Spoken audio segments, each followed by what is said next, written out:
पैसे की ताकत के दम पर यूरोप के कई देशों ने अमेरिकी वैक्सीन निर्माता फाइजर से कोरोना के टीके की करोड़ों खुराक खरीद ली और नए साल से पहले कई देशों में वैक्सीनेशन भी शुरू हो गया।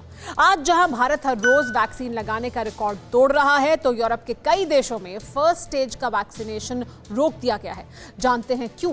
क्योंकि फाइजर कंपनी समय पर वैक्सीन की डिलीवरी ही नहीं कर पाई। इस पर यूरोप के कई देश बहुत ज्यादा नाराज हैं।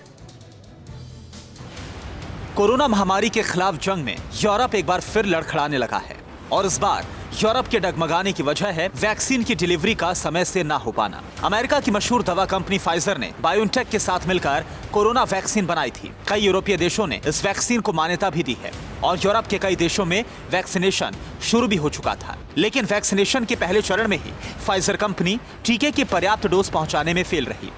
फाइजर ने जैसे ही खूंखार वायरस के खिलाफ टीका बनाने की घोषणा की थी, वैसे ही दुनिया के कई अमीर देशों ने इस कंपनी को अरबों खरबों की एडवांस पेमेंट कर दी। लेकिन अब फाइजर पैसे लेकर भी पर्याप्त खुराक नहीं सप्लाई कर पा रहा है। इटली ने फाइजर की इस लापरवाही पर कानूनी एक्शन लेने की घोषणा कर दी है। इटली के प्रधानमंत्री गिसेप कॉन्टे ने फाइजर के अलावा एस्ट्राजेनेका की वैक्सीन में भी सप्लाई में देरी को अपराध करार देते हुए अनएक्सेप्टेबल कहा। स्पेन और जर्मनी में तो पहले फेज में ही टीकाकरण रोकना पड़ा। असल में टीका ही घट गया। अस्पताल वैक्सीनेशन कराने पहुंचे लोगों से फुल थे, लेकिन 600 मिलियन टीके की डोसेज का जो ऑर्डर फाइजर को दिया गया था, फाइजर उसे वक्त पर उपलब्ध ही नहीं करा पाया। फाइजर कंपनी का कहना है कि वो वैक्सीन का प्रोडक्शन बढ़ाने के लिए बेल्जियम के प्लांट पर निर्भर है और बहुत जल्द स्थिति बेहतर हो जाएगी। उधर हंगरी के प्रधानमंत्री विक्टर ऑर्बन ने फाइजर की इस लापरवाही का ठीकरा यूरोपीय यूनियन के ही सिर फोड़ दिया।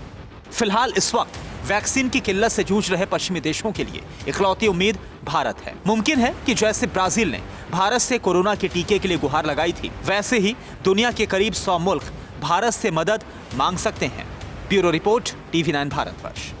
परवाह देश की, सोमवार से शुक्रवार रात 10 बजे TV9 भारतवर्ष पर।